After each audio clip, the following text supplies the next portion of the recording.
கடந்த சனிக்கிழமை இஸ்ரேலிய கைதிகள் 6 பேரை பாலஸ்தீன விடுதலை ராணுவம் விடுவித்திருந்தது. இந்த 6 பேருக்கு பதிலாக 620 பேர் விடுதலை செய்யப்பட வேண்டும் என்று இருந்த நிலையில் இந்த 620 பேரும் இஸ்ரேலுடைய வெஸ்ட் பேங்க்ல மேற்கு கரையில் இருக்கக்கூடிய ஆஃபர் சிறைச்சாலையிலிருந்து தான் விடுவிக்கப்பட இருந்தார்கள். திடீரென இஸ்ரேல் இவர்களை விடுவிப்பதை நிறுத்தி இருக்கிறது. இன்றைக்கு பாலஸ்தீன விடுதலை அமைப்பு வெளியிட்டிருக்கக்கூடிய அறிக்கையில் என்ன சொல்றாங்கன்னா, பாலஸ்தீன மக்கள் மகிழ்ச்சியாக இருப்பதை இஸ்ரேல் ஒருபோதும் விரும்பவில்லை. எனவே அவர்களுடைய விடுதலையை சர்வதேசம் உறுதிப்படுத்த வேண்டும். பஸ்ஸாம் நாயிம் அவர்கள் என்ன சொல்றாருன்னு சொன்னா, இந்த முதல் கட்டத்தை சரியாக நிறைவேற்றாவிட்டால், இன்னும் ஓரிரு நாட்களுக்குள் எங்களுடைய 620 பேரும் விடுதலை செய்யப்படாவிட்டால் கண்டிப்பாக அடுத்த கட்ட பேச்சுவார்த்தைகளுக்கு நாங்கள் வரமாட்டோம். எந்தவித தேவையையும் நாங்கள் பூர்த்தி செய்ய மாட்டோம். பணைய கைதிகளில் யாரையும் விடுதலை செய்ய மாட்டோம் என்று சொல்லி இன்றைக்கு அதிரடியாக அறிவித்திருக்கிறார்கள். இதனை நாங்கள் மத்தியஸ்தர்களுக்கும் சொல்லிவிட்டோம் என்றும் சொல்லியிருக்கிறார்கள். கத்தாருக்கும் சொல்லிட்டோம், ஈஜிப்துக்கும் சொல்லிட்டோம், மற்ற அரபு நாடுகளுக்கும் இந்த தகவல் போய்விட்டது. எனவே அவர்களுடைய ஆட்களை விடுதலை செய்ய வேண்டும் என்றால் எங்கள் மக்களை அவர்கள் விடுதலை செய்ய வேண்டும். இன்றைக்கு பாலஸ்தீன விடுதலை அமைப்பு இன்னொரு முக்கியமான செய்தியையும் சொல்லியிருக்கிறார்கள். அது என்ன செய்தி என்று சொன்னால், பாலஸ்தீன மக்களில் அனைத்து பிரிவுகளையும் ஒன்றிணைக்கக்கூடிய, பிரதிநிதித்துவப்படுத்தக்கூடிய ஏதாவது ஒரு அமைப்பு இருந்தால் சொல்லுங்கள், அவர்களிடத்தில் நாங்கள் ஆட்சியை ஒப்படைப்பதற்கு தயாராக இருக்கிறோம் என்று சொல்லியிருக்கிறார்கள்.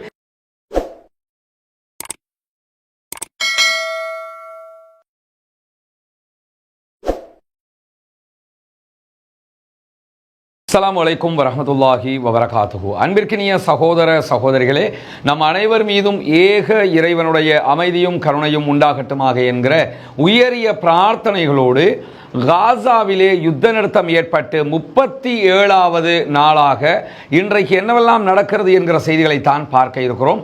யுத்தம் ஆரம்பிக்கப்பட்டு 507 நாட்களாக இன்றைய நாள் நிறைவு பெறுவதை நாம் அறிவோம். இந்த நிலையில் காசாவிலும் வெஸ்ட் பேங்கிலும் பல சம்பவங்கள் நடைபெற்று வருகிறது. குறிப்பாக வெஸ்ட் பேங்க் என்று சொல்லக்கூடிய மேற்கு கரை நகரங்களில் இஸ்ரேலிய ஆக்கிரமிப்பு இராணுவம் தொடர்ந்தும் தாக்குதல்களை நடத்தி வருகிறார்கள்.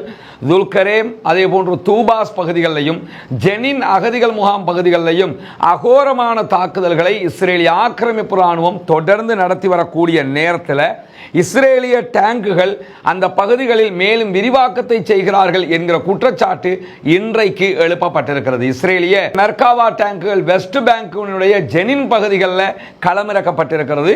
மெர்காவா டேங்குகள் ஊடான தாக்குதல்களை அவர்கள் ஆரம்பித்திருக்கிற அதே நேரம் அங்கிருக்கக்கூடிய பாலஸ்தீன விடுதலை அமைப்பினரும் பதிலடி தாக்குதல்களை ஆரம்பித்திருக்கிறார்கள். இந்த மாதிரியான சூழலில் எழக்கூடிய மிக முக்கியமான கவலை என்னன்னு சொன்னால், காசா போன்று வெஸ்ட் பேங்கும் மாற்றப்படுமா என்கிற கவலை தான் இப்பொழுது மிக முக்கியமானதாக உருவாகி இருப்பதை நாம் அவதானிக்க முடியும். இப்படியான நேரத்தில் மூத்த ஐரோப்பிய ஒன்றியத்தினுடைய அதிகாரிகள் இன்றைய தினம் பெல்ஜியத்தினுடைய தலைநகர் பிரசல்ஸில் இஸ்ரேலுடைய வெளியுறவு அமைச்சரை சந்திக்கிறார்கள் என்கிற செய்திகள் வெளியாகி இருக்கிறது. ஏன்னா ஐரோப்பிய ஒன்றியத்தினுடைய நாடுகளுக்கும் இஸ்ரேலுக்கும் இடையில இந்த யுத்தத்தினூடாக பலகட்ட பிரச்சனைகள் உருவாகி இருக்கிறது.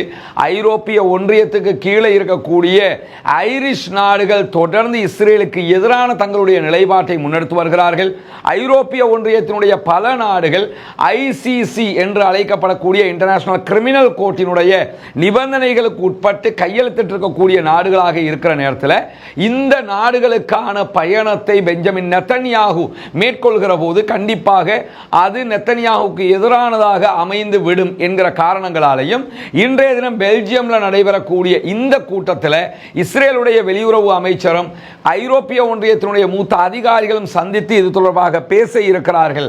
அத்தோடு காசாவினுடைய அடுத்த கட்ட விவகாரமும் அதிலே பேச்சுவார்த்தைக்கு உட்படுத்தப்பட இருக்கிறது என்கிற செய்திகளும் இன்றைக்கு வெளியாகி இருக்கிறது. அதே போன்றுதான் இன்றைய தினம் வெளியாகி இருக்கக்கூடிய இன்னொரு முக்கியமான செய்தி என்னன்னா, இஸ்ரேலிய ஆக்கிரமிப்பு இராணுவம் அடிக்கடி காசா பகுதிகளில் மீண்டும் இணையதளங்களை துண்டிக்கிறது, இணைய கட்டமைப்பை துண்டிக்கிறது என்கிற குற்றச்சாட்டுகள் எழுந்திருக்கிறது. 1.5 ஆண்டுகளாக நடைபெற்ற காசாவினுடைய யுத்தத்தின் போது சுமார் 6 தடவைகளுக்கு மேலாக இணையதள துண்டிப்பை இஸ்ரேலிய ஆக்கிரமிப்பு இராணுவம் செய்திருந்த நிலையில தான் தற்போது மீண்டும் இதே காரியத்தை அவர்கள் செய்ய ஆரம்பித்திருக்கிறார்கள். மத்திய கிழக்கு நாடுகளில் எந்த பகுதிகளிலும் இல்லாத ஒரு அச்சுறுத்தலாக காசாவிலே இது மாறியிருக்கிறது. காசாவில் என்ன நடக்கிறது, அங்கு நடைபெற வரக்கூடிய அநியாயங்கள் என்ன என்பதெல்லாம் அல் ஜசீரா உள்ளிட்ட தொலைக்காட்சிகள் ஊடாகவும் சுயாதீனமாக சமூக வலைதளங்கள் ஊடாகவும் தான் இந்த உலகத்திற்கு தெரிய வந்திருந்த நிலையில தற்போது சீஸ்ஃபயர் யுத்த நிறுத்தம் நடைமுறையில் இருக்கும் போது அதை சீர்குலைக்கும் விதமாக இணையதள கட்டமைப்பை துண்டிக்கிற பணியில் இஸ்ரேல் ஈடுபடுகிறது என்கிற குற்றச்சாட்டுகள் இன்றைக்கு பாலஸ்தீன தரப்பிலிருந்து முக்கியமாக முன்வைக்கப்பட்டிருப்பதையும் நாம் அவதானிக்க முடியும். இப்படியான நிலையில தான் 620 பாலஸ்தீன மக்களை விடுவிக்காமல் தடுத்து வைத்திருக்கிறது இஸ்ரேலிய ஆக்கிரமிப்பு அரசாங்கம். கடந்த சனிக்கிழமை இஸ்ரேலிய கைதிகள் 6 பேரை பாலஸ்தீன விடுதலை ராணுவம் விடுவித்திருந்தது. இந்த 6 பேருக்கு பதிலாக 620 பேர் விடுதலை செய்யப்பட வேண்டும் என்று இருந்த நிலையில் இந்த 620 பேரும் இஸ்ரேலுடைய வெஸ்ட் பேங்க்ல மேற்கு கரையில் இருக்கக்கூடிய ஆஃபர் சிறைச்சாலையிலிருந்து தான் விடுவிக்கப்பட இருந்தார்கள். திடீரென இஸ்ரேல் இவர்களை விடுவிப்பது நிறுத்தி இருக்கிறது. இன்றைக்கு பாலஸ்தீன விடுதலை அமைப்பு வெளியிட்டிருக்கக்கூடிய அறிக்கையில் என்ன சொல்றாங்கன்னா, பாலஸ்தீன மக்கள் மகிழ்ச்சியாக இருப்பதை இஸ்ரேல் ஒருபோதும் விரும்பவில்லை. எனவே அவர்களுடைய விடுதலையை சர்வதேசம் உறுதிப்படுத்த வேண்டும் என்கிற கோரிக்கைகள் விடுக்கப்பட்டிருப்பது மட்டுமல்லாமல் பாலஸ்தீன விடுதலை அமைப்பினுடைய பேச்சாளர்களில் மிக முக்கியமான ஒருவராக கருதப்படக்கூடிய பஸ்ஸாம் நாயிம் அவர்கள் இன்றைக்கு அல் ஜசீராவோடு நடைபெற்ற ஒரு உரையாடலில் பேசுகிற போது என்ன சொல்றார் என்று சொன்னா, இஸ்ரேல் தற்போது மீண்டும் யுத்த நிறுத்த விதிமீறலில் ஈடுபட்டு வருகிறது. யுத்த நிறுத்தத்தினுடைய விதி பிரகாரம் நாங்க அவங்களுடைய பணைய கைதிகளை விடுதலை பண்ணியிருக்கிறோம். எங்கள் நாட்டினுடைய மைந்தர்களாக இருக்கக்கூடிய பாலஸ்தீன மக்களுடைய 620 பேரை விடுதலை செய்வதாக ஒப்புக்கொண்ட அடிப்படையில் அவர்கள் விடுதலை செய்திருக்க வேண்டும். ஆனால் மீண்டும் அவர்கள் யுத்த நிறுத்த மீறலில் ஈடுபட்டு கொண்டிருக்கிறார்கள். இந்த செய்திகளை நாங்கள் மத்தியஸ்த நாடுகளுக்கு எடுத்து சொல்லி இருக்கிறோம். கத்தாருக்கு, எகிப்துக்கு, இந்த மாதிரியான நாடுகளுக்கு இந்த செய்திகளை சொல்லி இருக்கிறோம்.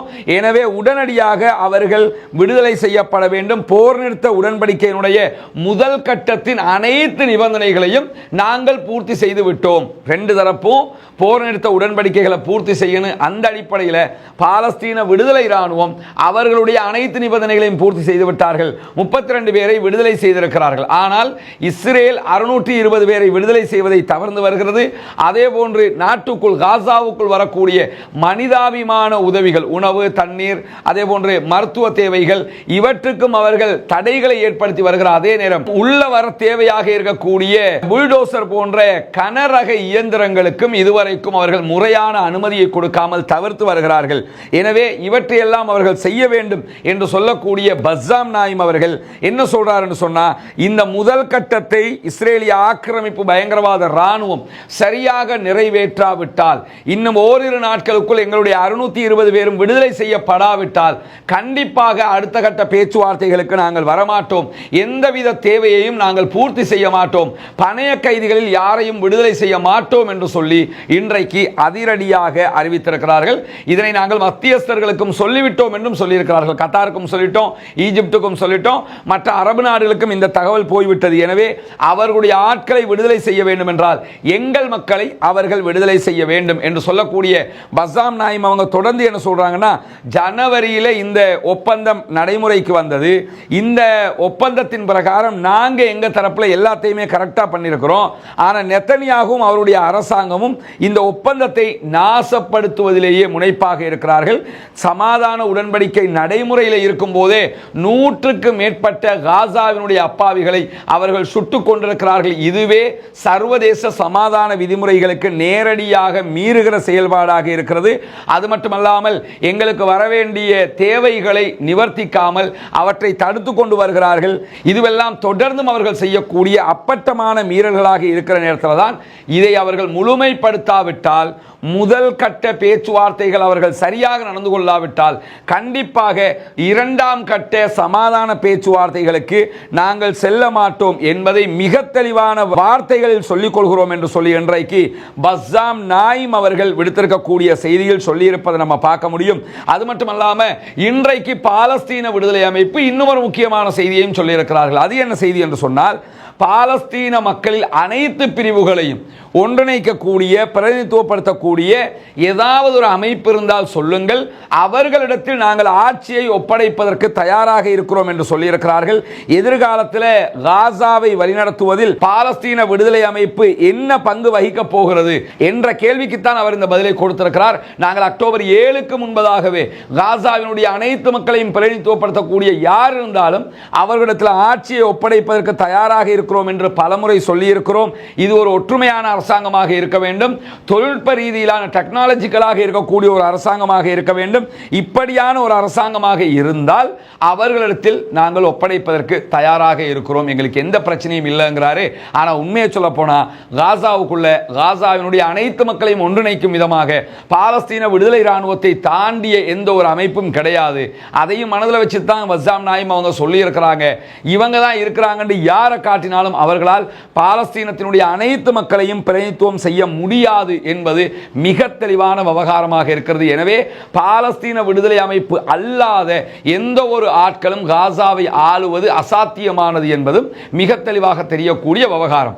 அந்த நிலையில தான் இன்றைக்கு ஜெனின் பகுதிகளில் ஜெனின்ல இருக்கக்கூடிய ஜெனின் பெட்டாலியன் இஸ்ரேலிய ஆக்கிரமிப்பு ராணுவத்திற்கு எதிராக தொடர் தாக்குதல்களை நடத்தி வருகிறது. குறிப்பாக சிலாத் அல் ஹரித்தியா பகுதிகளில் இன்றைக்கு நடைபெற்ற தாக்குதல்களில் வெடிகுண்டு தாக்குதல்களை இஸ்ரேல் மீது பாலஸ்தீன விடுதலை ராணுவம் நடத்தியிருப்பதாக கூறப்படுகிறது. அதிலே பல இஸ்ரேலுடைய ராணுவத்தைச் சேர்ந்தவர்கள் காயமடைந்திருக்கிறார்கள் என்பதோடு துப்பாக்கி சூட்டுக்கும் இலக்காக இருப்பதாக சொல்லப்படுகிறது. அதில் எத்தனை பேர் இப்படியான நிலையை அடைந்திருக்கிறார்கள் என்கிற செய்திகள் வெளிவரவில்லை. அது வெளிவருகிற போது அவற்றையும் உங்களோடு நாம் பகிர்ந்து கொள்வதற்கு தயாராக இருக்கிற அதே நேரம் இன்றைக்கும் எந்த விதமான கருத்துக்களையும் அரபு நாடுகள் இந்த 620 பேர் தொடர்பாக தெரிவிக்காமல் இருக்கிறார்கள். 620 சகோதரர்கள் விடுதலை செய்யப்பட வேண்டும், ஒப்பந்த பிரகாரம் அவர்கள் விடுதலை செய்யப்படவில்லை, அவர்கள் விடுதலை செய்யப்படுவார்கள் என்கிற நம்பிக்கையில் காசாவினுடைய மக்கள் இருக்கிறார்கள். அரபு நாடுகளுடைய தலைமைகள் இது தொடர்பாக எந்த விதமான பதிலையும் சொல்லாமல் இருப்பதும் இந்த நேரத்தில் மிக பெரும் ஒரு குறைபாடாக இருக்கிறது. பொறுத்திருந்து பார்ப்போம் என்னவெல்லாம் நடக்கிறது என்பதை. பாலஸ்தீனம் வெற்றி பெற வேண்டும், பாலஸ்தீனம் சுதந்திரம் அடைய வேண்டும், பாலஸ்தீன மக்களும் நம்மை போன்று நிம்மதியானவர்களாக வாழ வேண்டும் என்கிற உயரிய பிரார்த்தனைகளோடு பாலஸ்தீன மக்களுக்காக ஜனநாயக ரீதியாக குரல் கொடுக்க மறந்து விடாதீர்கள். வாஹிர் தஅவானா அல்ஹம்துலில்லாஹி ரப்பில் ஆலமீன்.